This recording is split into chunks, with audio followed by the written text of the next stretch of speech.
kabila.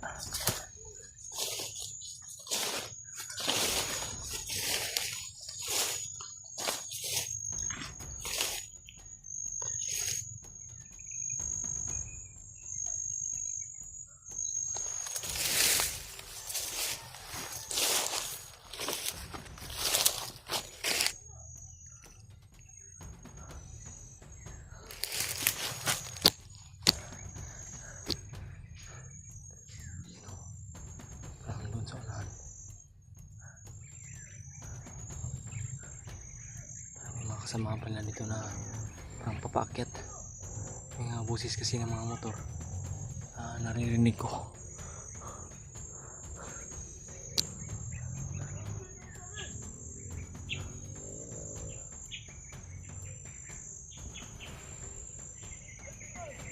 Dito nga ako man.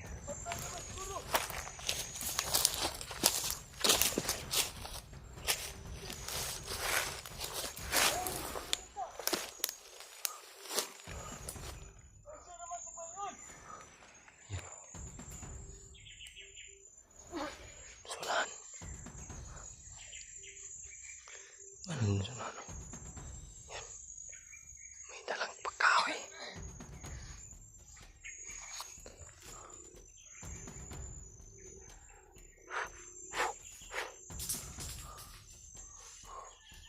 Patay ka na naman sa akin yan.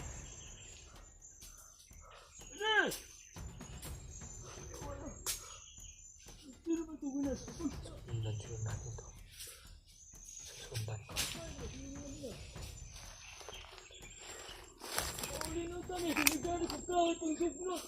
Okay, mag-alala mga to. Kita ko kasi nakatagulinong tayo.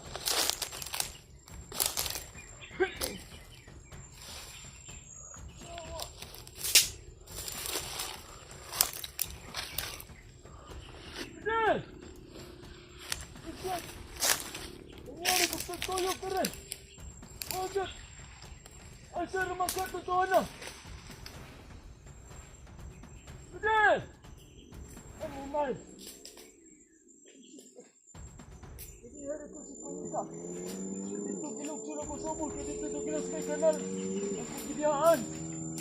Pero nawa. Iste. Animal.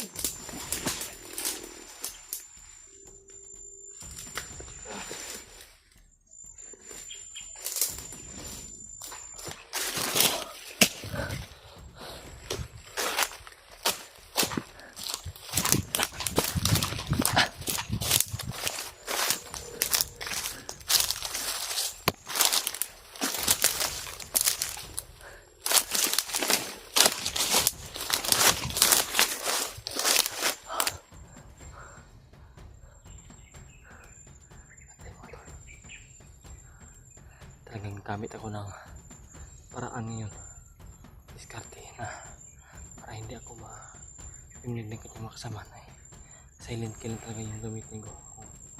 Orasyon at silent kill lang. Hindi ako gagawa siguro ng putok kung pwede, pero kung hindi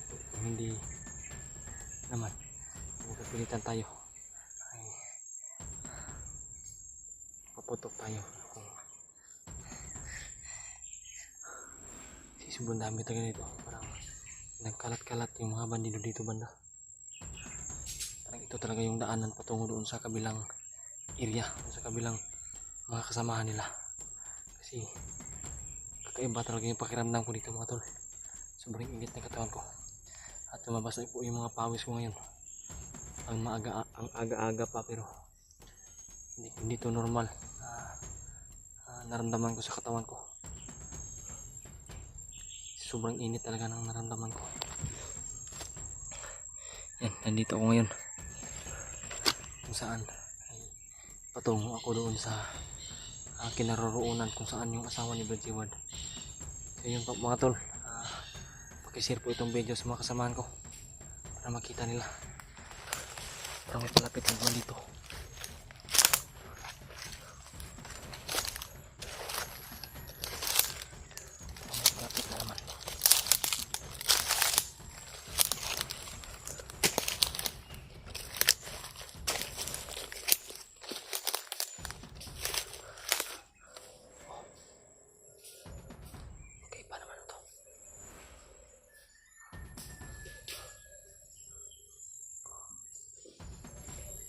tumakbo.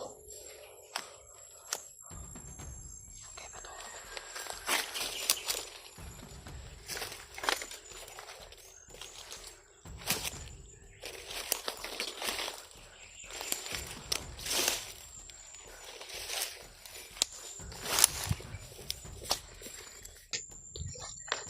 Puti siguro na ilagay ko ng sugbo ko ito para makita niya. Para dito yung pansin niya. Hindi niya kumabantayan at magtago ko nun sa puno ng kahoy.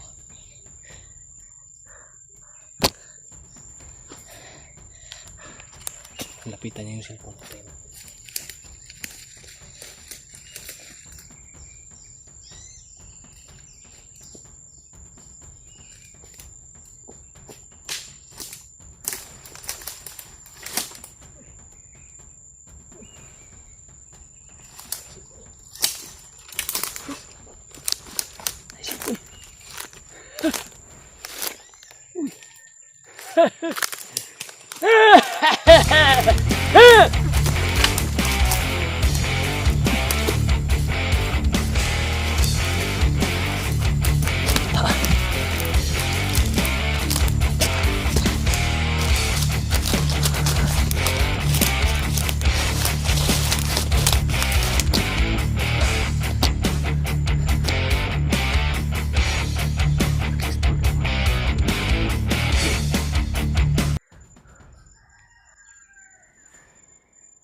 Patay yung mga kasama niya.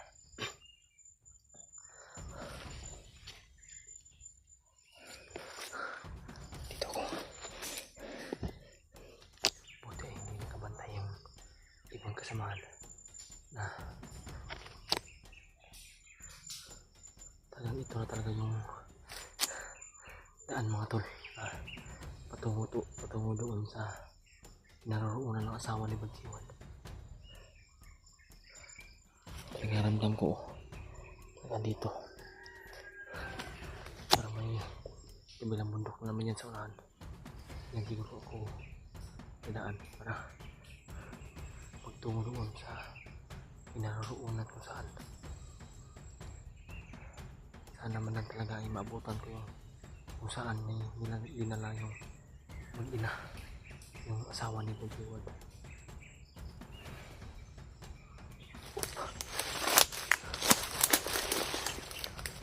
Dumating na naman.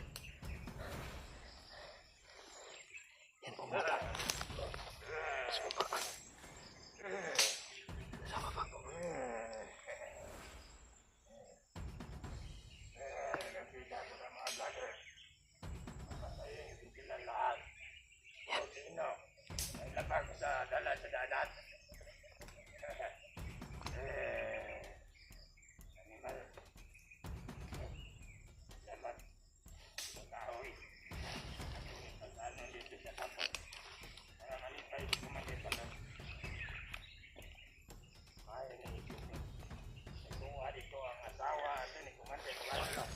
Suprasyon na ang gamitin ko yan. Gapangin ito. Gapangin ito.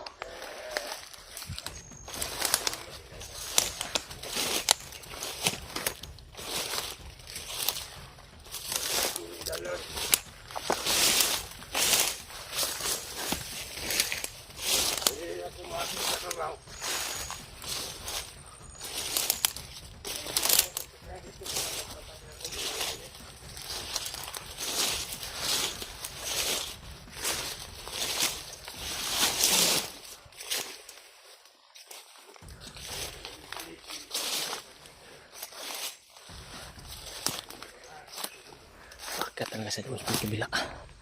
Sa kabilang bundok sa patong.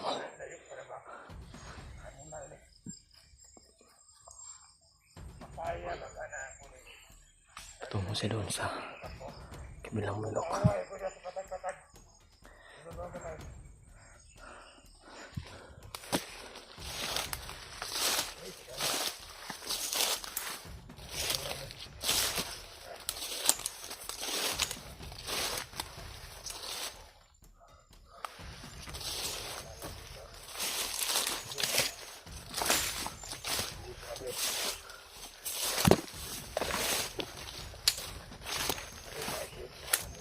Pato. Patungo siya sa babaw. Patungo siya sa taas.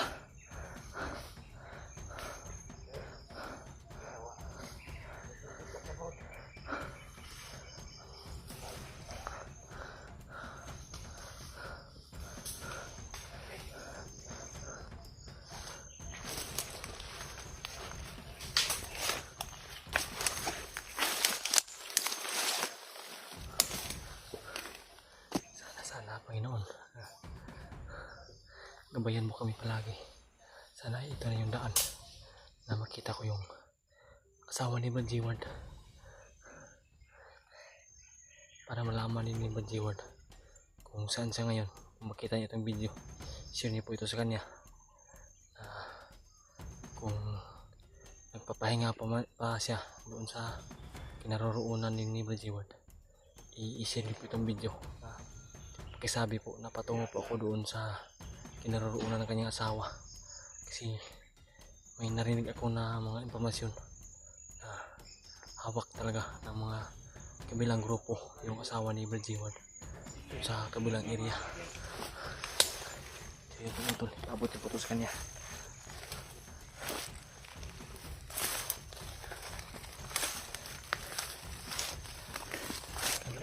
Napakatuktok.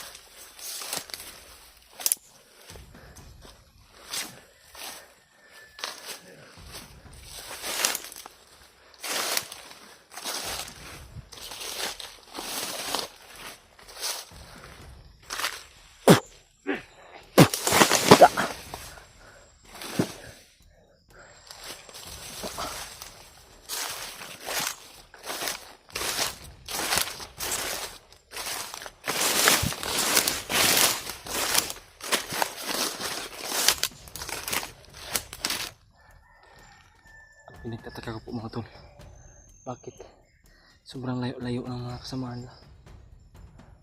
Parang sobrang kalat ng mga bandido ngayon dito sa area na ito. Kaya may patibong dito na mangyayari. Kaya yun yung dapat nabantayan ko palagi.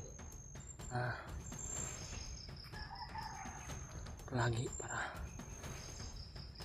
hindi tayo mahuli dito.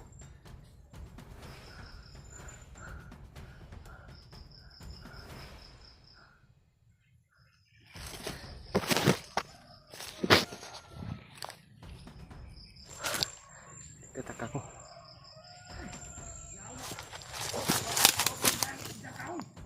Dating na naman.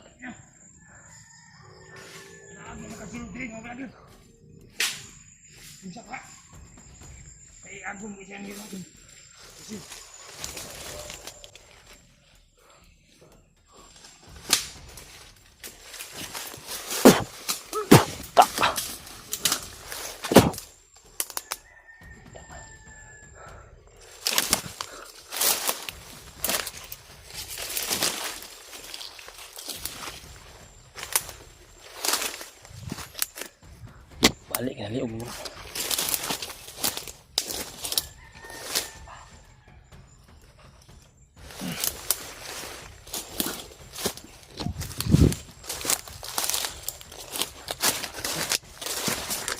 Nakita niyo mga tol, yung tinira ko may danang kahoy.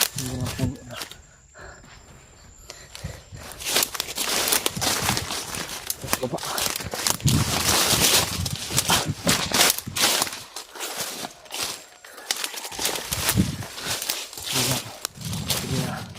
Doon tayo hihinto. Baka may mga dating pa naman kasampan na. So yung mga tol, problema ngayon, parang makulimlim talaga yung araw ngayon. Parang uulan na naman.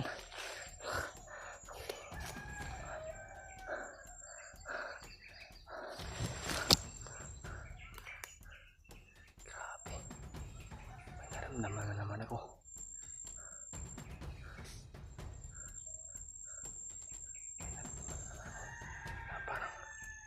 kakaiba dito.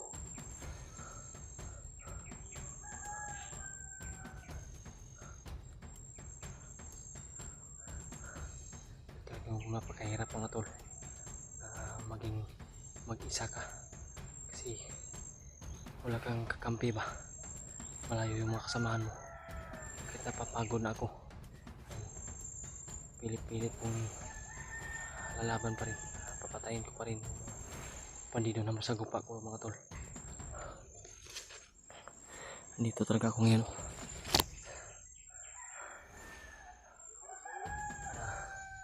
paglaban talaga para makita talaga yung pruweba na makonfirm ko na nandun sa area talaga kung saan naroroon yung asawa ni Brad Seward. So yun, tandaan na po ako.